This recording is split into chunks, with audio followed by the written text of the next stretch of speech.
কিছুক্ষণ আগে ইসলামপুরে বাস টার্মিনাসে ভয়াবহ বাস অ্যাক্সিডেন্ট। বাস দুর্ঘটনায় মৃতের সংখ্যা 2, তার মধ্যে একজন 10 বছরের মেয়ে ও একজন যুবক বলে সূত্রের খবর। বেশ কয়েকজন গুরুতর আহত হয়েছেন। আহতদের ইসলামপুর মহকুমা হাসপাতালে পাঠানো হয়। জানা গেছে 2 বাস চালকের মধ্যে ঝগড়া শুরু হয়, তারপরেই চলন্ত বাসের স্টিয়ারিং ঘুরিয়ে দেয় অন্য একটি বাস চালক। এরপর টোটো ও যাত্রীদের পিষে দিল বাস। এই ঘটনায় ব্যাপক চাঞ্চল্য ছড়িয়েছে ইসলামপুর শহরে। ঘটনার খবর শুনে ঘটনাস্থলে পৌঁছায় ইসলামপুর পৌরসভার চেয়ারম্যান কানিয়ালাল আগরওয়াল। ঘটনার তদন্ত শুরু করেছে ইসলামপুর থানার পুলিশ। চলুন দেখে নেওয়া যাক কি করে ঘটল এই ঘটনা।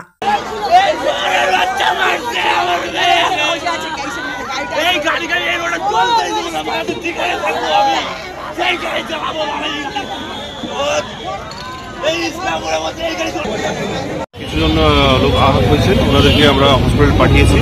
আর যে বাস ছিল, 2টো বাস ছিল, সম্ভবত 2জনের মধ্যে রেসার ছিল যত শোনা গেছে, ওইটা নিয়ে আমরা তদন্ত করছি।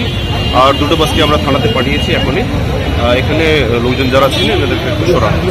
এই যে বেসরকারি বাসের দৌরাত্ম্য মানুষের জীবন নিয়ে খেলা করছে, তারা কি বলবেন? না, এটা নিয়ে আমরা যত কড়া আইন আছে ওটা নিয়ে আমরা এটাতে আমরা লাগাবো। কতজন মারা গেছে? এখন আমরা হসপিটালে নিয়ে গেছি, পুরো 7 জনকে নিয়ে গেছি।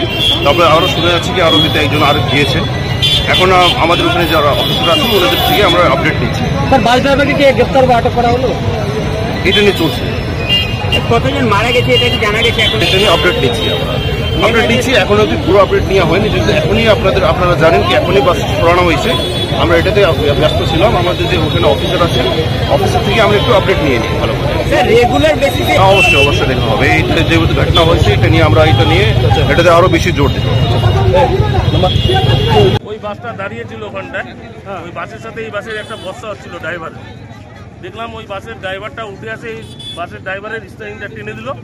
এখানে আরো টোটো ছিল এবং এখানে প্যাসেঞ্জার সেট আছে সমেত, এখানে অনেকগুলো টোটো সমেত এই বাসটা ঢুকে গেল। এখানে অনেকজন মারা গেছে আশঙ্কাজনক। একটা বাচ্চাকে তো নিয়ে গেল, এই লোকটার মাথা থেকে অনেক রক্তপাত হয়েছে, টায়ারের মধ্যে পাটা চাপা ছিল। এখানকার স্থানীয় বাসিন্দারা সবাই মিলে বাসটাকে ধাক্কা দিয়ে লোকটাকে রিকভারি করেছে। কেউ মারা গেছে? প্লাস 8 থেকে 9 জন গুরুতর ইনজোর, 2 থেকে 3 জন স্পট হয়ে গেছে। 2 থেকে 3 জন স্পট? 2 থেকে 3 জন হবে।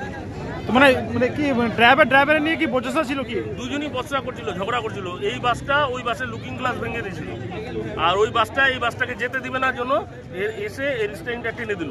চলতি অবস্থায়। তো এই ধরনের যে ঘটনাতে এতগুলো প্যাসেঞ্জার থাকে, ড্রাইভার নিজেদের ইচ্ছায় এরকম করলো? হ্যাঁ, নিজেদের বস্তাতে আমাদের চোখের সামনে। আমরা এই দোকানের পাশে চা খেতে বসেছিলাম। আমার সাথে 5 নম্বর ওয়ার্ডের কাউন্সিলরের প্রতিনিধি রণজিৎ দে ছিল, আমাদের তৃণমূলের নেতা বাপি পাল চৌধুরী ছিল, স্থানীয় বাসিন্দা এখানে পলাশ সিনহা ছিল। আমরা চা খাচ্ছিলাম বসে, আমাদের চোখের সামনে হলো ঘটনা। এই গাড়িগুলো কোথাকার? গাড়িগুলো এগুলো রায়গঞ্জের গাড়ি। রায়গঞ্জের গাড়ি, সব পাবলিক বাস। এই ধরনের ড্রাইভারদের এই ধরনের আচরণ কি বলবেন? এর জন্য এতগুলো প্রাণ গেল, এদের দৃষ্টান্তমূলক শাস্তি দরকার। আর এর বিরুদ্ধে পুলিশ প্রশাসনকে পদক্ষেপ নিতে হবে এবং বাসের চেইন অফিসকেও এই বিষয়ে এইভাবে নিয়ে এতগুলো লোকের প্রাণ গেল, নিরীহ পথচারীদের প্রাণ গেল, এটার দায়িত্ব নিয়ে দেখতে হবে।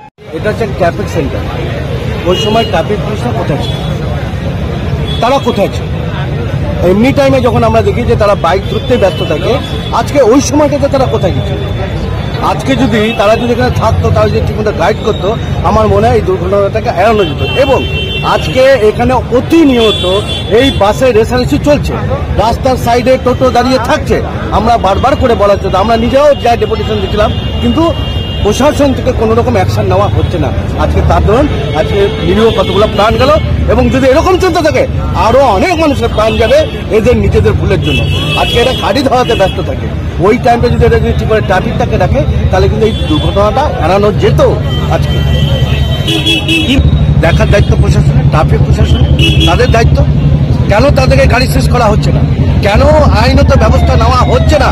আজকে এটা না দেওয়ার জন্য এদের বুকের পাটা বেড়ে গেছে। আজকে এদের ভুলের কারণে ট্রাফিক পুলিশ এবং এখানকার ট্রান্সপোর্টের ভুলের জন্য আজকে এতগুলো প্রাণ গেল, আজকে এতগুলো লোক এখন মৃত্যুর সাথে পাঞ্জা লড়ছে। সরানো হবে, এগুলো ভাঙানো হবে, ড্রেন বড় হবে, রোড বড় হবে।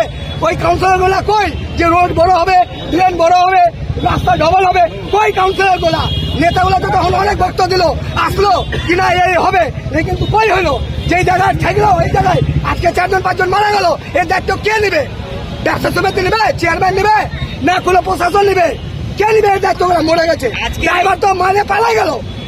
এই যে 4-5 জন মারা গেল, ওর সংসারের, ওর বাড়ির, ওর বাচ্চার কে দায়িত্ব নেবে? এগুলা কারো দায়িত্ব ক্ষমতা আছে না, সবাই পালাই আছে, সবাই চুপচাপ আছে। এগুলাকে দেখতে লাগে কিনা? রোড বড় হচ্ছিল, রোড বড় হইতে হইতে ছোট হয়ে গেল।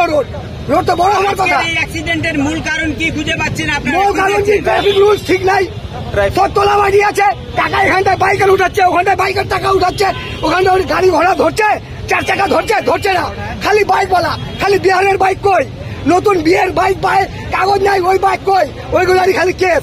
টাউনে হেলমেট নাই, কিছু নাই, সব ছাড়ার আছে। লেকিন যারা বাইরে আছে ওদেরকে হ্যারাসমেন্ট করা হচ্ছে, এরকম করে টাকা নিয়ে তোলাবাজি করা।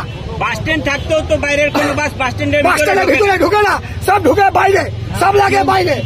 এই সিস্টেমটা কারণটা কার দায়িত্ব? এটা চেন মাস্টারের দায়িত্ব। চেন মাস্টার দায়িত্ব নিচ্ছে না। চেন মাস্টার কি হচ্ছে? রাস্তায় দাঁড় করায় দিচ্ছে, রাস্তায় পয়সা নিয়ে নিচ্ছে। হাজার টোটো আছে, একটা বাসের পিছনে 100টা টোটো লেগে যাচ্ছে, রাস্তা জাম করে দিচ্ছে। এর দায়িত্বটা কে নিবে? কে নিবে এর দায়িত্বটা? আমাকে বলুন আপনারা, এই দায়িত্বটা একজন আইসে কেউ লুক, তারপরে আমি বলছি। নাহলে এখন তো দায়িত্বটা হিসাবে ট্রাফিককে নেওয়া উচিত। ট্রাফিক কি খালি টাকা চাচ্ছে? আপনার কি মনে